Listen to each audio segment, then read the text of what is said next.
Pan M360. Je suis avec Camille Guiton. Et Camille est gestionnaire à la programmation pour le groupe CH qui chapeaute notamment les Franco de Montréal. Camille programme des artistes au Franco depuis 2022 et on nous l'a suggéré avec justesse, avec raison, parce qu'elle est une des principales responsables des Franco 2025 à Montréal. Bonjour Camille. Bonjour, est-ce que ça va? Camille, oui, oui, ben, ça doit aller très vite de votre côté. Vous commencez vendredi 13, qui est un jour quand même un peu Qui spécial, porte chance.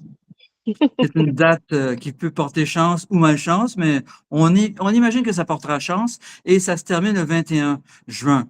Alors, du vendredi 13 au samedi 21, il y a énormément à découvrir ou à redécouvrir ou à savourer puisqu'on connaît les artistes et on connaît leur œuvre ou encore on ne les connaît pas du tout et on va peut-être avoir des très belles surprises ou peut-être des mauvaises aussi, qui sait. Alors, Camille, on va essayer de circonscrire cette programmation-là dans ses axes principaux. Alors donc, si on regarde d'abord les évidences, les Mhm. grands concerts, les concerts qui rassemblent le plus, qu'est-ce qui te vient en tête? Ouais, je dirais forcément, je pense tout de suite aux têtes d'affiche qui sont sur notre scène principale cette année. Et je pense que d'autant plus cette année, on est vraiment dans des artistes qui sont très rassembleurs puis qui parlent à toutes les générations, que ce soit les enfants, les adolescents, les parents, les grands-parents. On a beaucoup travaillé là-dessus cette année parce que je pense que les Franco, c'est quand même un événement qui rassemble de par sa gratuité en grande partie. C'est ça la beauté de ce festival. Donc c'est sûr que moi, là pour les têtes d'affiche, je pense à Jay Scott, c'est sûr qu'il va démarrer la scène principale demain, qui selon moi est un artiste qui rassemble beaucoup les familles. Et localement, bah, à l'inverse, les artistes qui clôt la scène principale, Salle Barbe, dans un tout autre genre. Ça, pour moi, c'est des évidences. Il y a une évidence pour nous cette année qui est peut-être pas encore une évidence pour tout le monde parce qu'elle est jeune, mais Lou Adrienne Cassidy, je pense qu'elle a fait ses preuves et on est très heureux de la voir en tête d'affiche le samedi soir. C'est vraiment là où elle doit être aujourd'hui. Et elle fait partie de cette génération d'artistes québécois qui qu'on souhaite vraiment mettre de l'avant et qui ont d'ailleurs été sur les Franco dans les dernières années pour finalement arriver à ce beau spot qui est la Oui, scène principale. on peut même dire que c'est l'année de Lou Adrian Cassidy. Deux Vraiment, albums, c'est l'unanimité, multigénérationnelle. Bon, d'abord, sa génération de la découverte depuis les concerts à trois avec Thierry Larose et Ariane Roy, mhm, mais ça fait déjà un moment, et donc ça a germé, comme tu le dis, c'est devenu un phénomène de masse maintenant, et on peut dire qu'elle est consacrée artiste francophone québécoise, vraiment, on pourrait dire presque par excellence de 2025 pour l'instant. vraiment. Puis là d'ailleurs, elle va pouvoir jouer au Franco Folie de La Rochelle juste après en fait Montréal puisqu'elle avait gagné le prix Félix Leclerc l'année dernière. Euh, donc elle va pouvoir aussi montrer tous ses talents en Europe. Donc ça, on est très heureux pour elle. C'est super. Alors donc, il y aura un spectacle à grand déploiement à ce moment-là. Excellent. Aussi, d'autres évidences Mais pour là, il y en le a une. phénomène de masse ou bien on a fait le tour spontanément? Ben, moi, il y en a une là qui me vient en tête. Et je pense surtout au premier week-end pour le moment, mais c'est le spectacle hommage à l'album 2 de Céline Dion, le dimanche qui aura lieu à la Place des Arts, qui va rassembler bah, plein d'artistes de la scène québécoise. Puis ça, pour moi, c'est une évidence parce que bah, Céline, c'est une évidence en fait, tout simplement. Puis même moi, de façon très personnelle, quand j'étais petite, je chantais cet album par cœur avec ma grande sœur. Donc il y a quelque chose aussi de multigénérationnel, je pense, là-dedans. Donc pour moi, ça c'est une vraie célébration qu'il ne faudra pas manquer, c'est certain.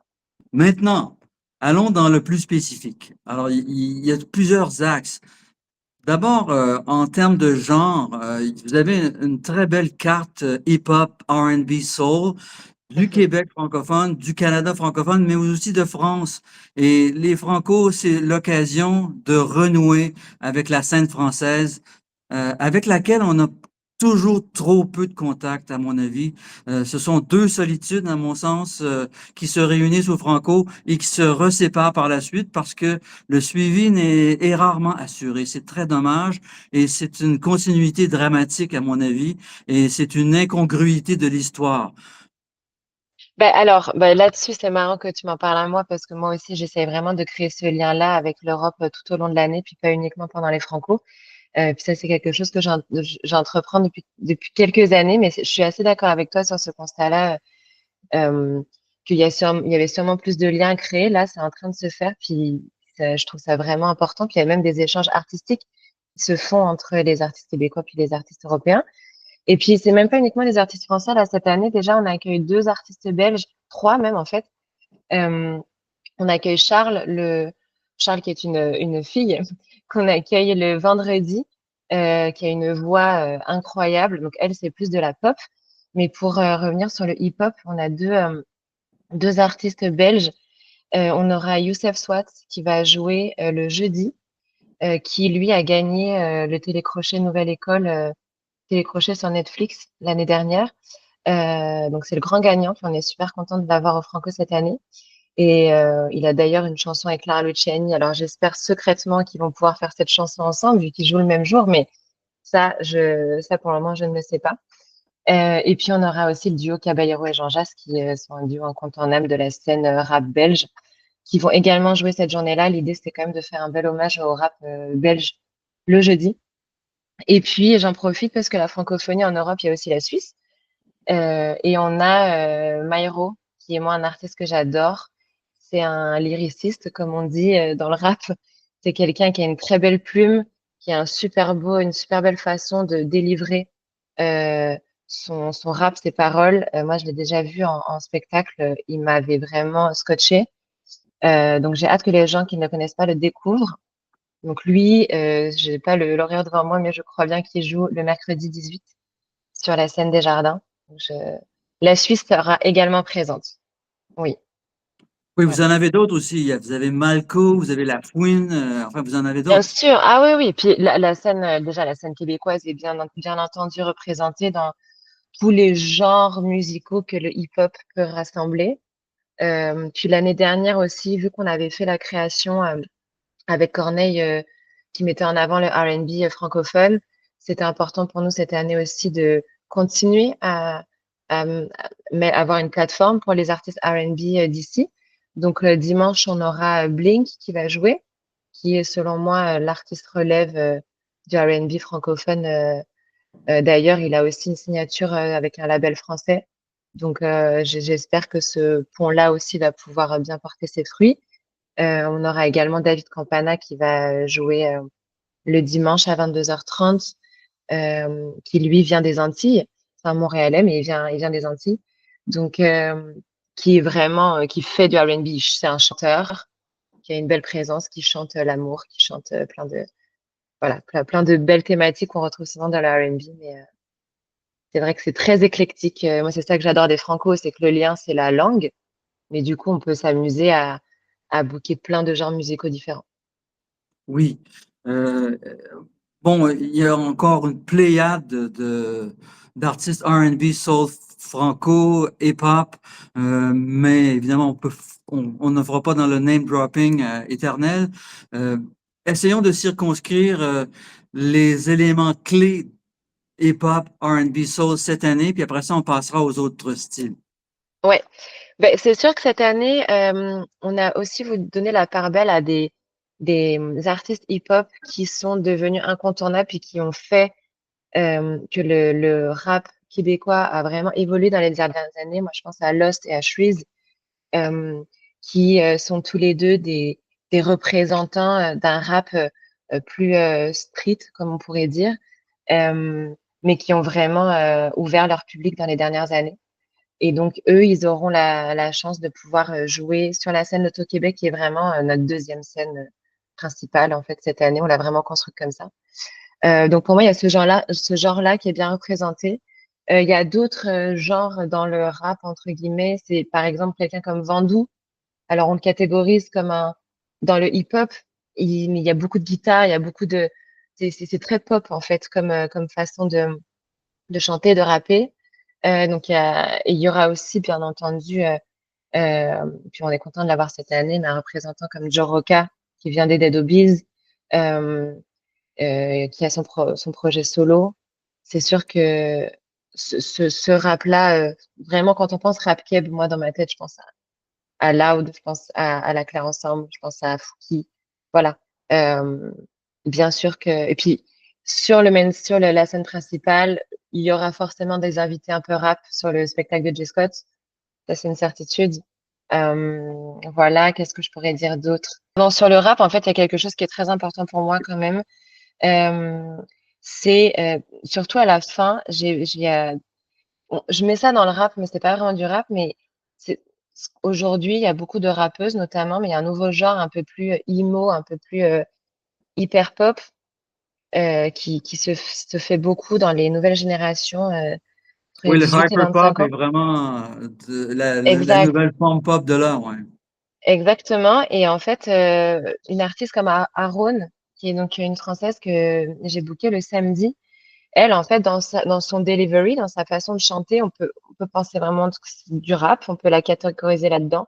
Dans les faits, moi, je la classe plutôt dans de l'hyperpop. Et aujourd'hui, de toute façon, c'est de plus en plus dur de catégoriser les artistes. Puis c'est ça que je trouve super intéressant finalement. Mais il y a elle qui a ça. Il y aura, euh, là, je pense à Théodora aussi, qu'on a booké le mercredi.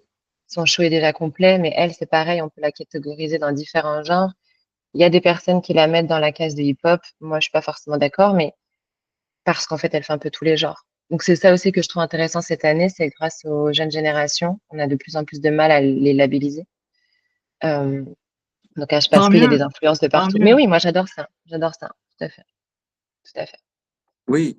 Maintenant, si on passe du côté rock, et Mhm. bon, il y a plusieurs représentants de ce genre qui connaît une résurgence depuis quelques années après un long passage à vide. Et là, Mhm. on voit que non seulement dans le monde francophone, mais partout dans le monde, surtout en Angleterre au départ, mais aux Ouais, États-Unis, enfin dans le monde entier, et la francophonie n'y fait pas d'exception, le rock renaît. ouais, c'est sûr. Alors, moi, il y a un groupe que je mets de l'avant, c'est Victime, le dimanche, qui va jouer après les Dales, je sais jamais comment prononcer le nom de ce band, les Dales, What a Chuck, je sais jamais comment Non, je prononce ça. Dale Hawerchuk. Ah, What a Chuck. Dale Moi, déjà, Hawerchuk, c'est un joueur de hockey. c'est pour ça, j'ai pas la référence. Déjà, ça m'a pris 5 ans pour dire Saskatchewan. Donc voilà. Chaque chose en son temps. Mais cette journée-là, le dimanche, on a une jolie programmation rock avec eux. Donc ça, c'était important pour nous c'est ça. En fait, nous, on essaye vraiment de faire que tout le monde qu'il y en a pour tous les goûts, en fait. Vraiment. Puis aussi, moi, je repense à Salbarm, puis Sarah Dufour. Alors, est-ce que c'est du rock? Il y a de la guitare, c'est plus de la country ou de la folk, etc. Mais Americana, country rock, ouais. exact. Mais pareil, on a voulu avoir une journée où les, les artistes se répondent. Donc, avec Alice qui va ouvrir le pub à 17h, puis Sarah Dufour et Sal Barbe, une espèce de continuité aussi euh, là-dedans. Qu'est-ce qu'on aurait d'autre? Ben, Lou Adriane, moi, je trouve que c'est de l'indie pop rock. Là, il y a quelque chose quand même d'un peu, même dans sa façon d'être. Je trouve elle a quelque chose de très rock dans son attitude. Voilà. Puis Ariane Roy, moi je pense à elle aussi beaucoup, parce que pareil, dans son attitude, moi ces derniers shows que j'ai vus d'elle, bah, c'est rock. Pour moi, c'est rock. C'est débattable aussi. Mais voilà. Je sais pas ce que tu en penses. Ariane Roy, c'est dans la même lignée que Lou Adrienne Cassidy, en fait. Mais je C'est trouve vraiment, qu'il y a un côté rock un peu dans son attitude. Elle a ouais, souvent ouais. une guitare électrique. Est-ce que est-ce que c'est C'est Ouais, vas-y, c'est une pardon. attitude rock plus.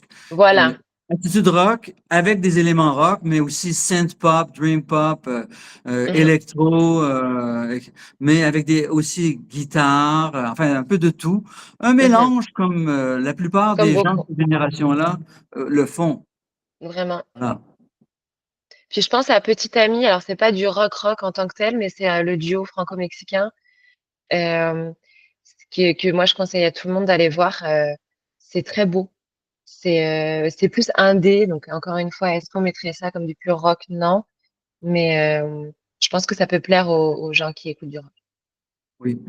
Autre découverte, enfin, on cherche des pépites, mais tu nous en as nommé beaucoup d'Europe. Ça, c'est super intéressant parce que ta connaissance de la scène française, belge ou suisse francophone est plus étendue que celle des gens qui couvrent la scène francophone Mhm. d'Amérique. Alors, Ben oui, il y en a plein d'autres, mais moi je conseille à tout le monde Théodora. C'est sûr que c'est elle qui explose en ce moment partout dans le monde. En fait, là, c'est pas uniquement en Europe.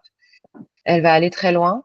Là, elle a mis en vente hier deux zéniths à Paris qui sont vendus en 10 minutes, donc elle en a ouvert un troisième, alors qu'il y a 6 mois, elle était inconnue. Donc c'est vraiment, on est très heureux de la voir au Franco cette année. Euh, ben c'est sûr que moi, en fait, c'est marrant parce que cette année, je pense beaucoup à des jeunes qui ont vraiment réussi à grossir vite et de la bonne façon. Je pense à Fred, son MTLUS est complet. Et en première partie, il y aura Carbone. Donc lui, si on pense à une pépite qui nous vient de France, Carbone fait sa première partie et le lendemain, il va jouer sur la scène Rogers à 19h. Et lui, c'est pareil, c'est très rassembleur.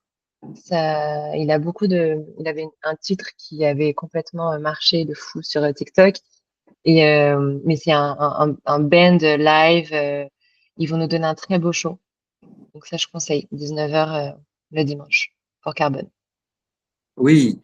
Autre pépite à découvrir, même des pépites locales, c'est pas tout le monde qui connaît les artistes émergents. Ben non, c'est sûr. Bon, Alyosha, c'est une pépite, mais il est déjà bien connu. En première partie, il y a Billy Dupage qui va ouvrir pour lui. Puis elle, là, elle a un gros hit radio en ce moment, mais elle a très peu fait de concerts encore, donc ça serait une belle occasion pour les festivaliers d'aller la découvrir sur scène pour la première fois. Donc ça sera le samedi, le 21. Je pense à qui d'autre? Parce qu'en fait, j'ai l'impression de les avoir tous nommés déjà, tous Ah, mais on les en a fait artistes. beaucoup, là. Ouais, Euh, hein. oui, c'est sûr. Euh, Ben, on peut parler peut-être de l'angle général cette année. Est-ce qu'on peut tirer des grandes lignes de l'approche de cette mais année ou c'est bien... ça. Ouais, vas-y, Moi, j'ai vas-y. l'impression que cette année, il y aurait à la fois vraiment des artistes très rassembleurs, donc vraiment qui peuvent plaire aux enfants comme aux parents. Il y a vraiment quelque chose comme ça cette année, même aux grands-parents. On avait vraiment envie d'être dans le rassemblement cette année. Je pense qu'on en a tous bien besoin. Donc, sortez, allez voir des concerts, soutenez les artistes et les festivals. Puis, je pense qu'il y avait vraiment aussi l'idée de le site. Il n'y a pas juste notre scène principale, il y a aussi toute une autre scène de l'autre côté, du côté du parterre symphonique, où là, on aura quand même, c'est vrai que je n'ai pas parlé d'elle, c'est très important, on aura Isabelle Boulay quand même, qui nous fait l'honneur d'être sur la Loto Québec demain soir. Euh, et voilà, donc on a vraiment voulu renforcer en fait notre programmation pour tout le monde, pour tous les goûts et de part et d'autre du site. Donc ça a été quelque chose qui a été extrêmement important pour nous. En espérant qu'on ait bien fait notre travail et que tout le monde puisse découvrir des choses qu'ils aiment. C'est très bien cette approche multigénérationnelle. Arrêtons de croire qu'un artiste émergent n'est destiné qu'aux gens de sa génération. C'est Complètement. faux.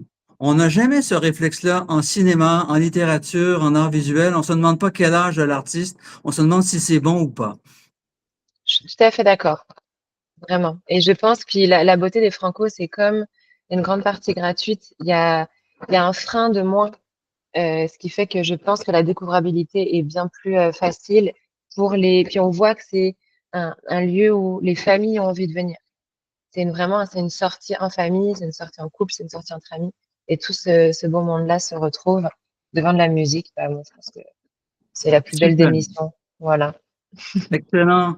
Camille Guiton, gestionnaire de la programmation au Franco, aux côtés de Mathieu Rousseau et Morin Oxemery. Merci beaucoup. Et c'est le début d'un marathon intense. Oui, Et on est prêt. bon courage et bon Merci. courage à nous aussi, puisqu'on y sera tout le long. Parfait. Bah, merci beaucoup, Alain. On se voit sur Oui. le site. Oui, Yes, bonne Franco. Ciao, ciao. merci.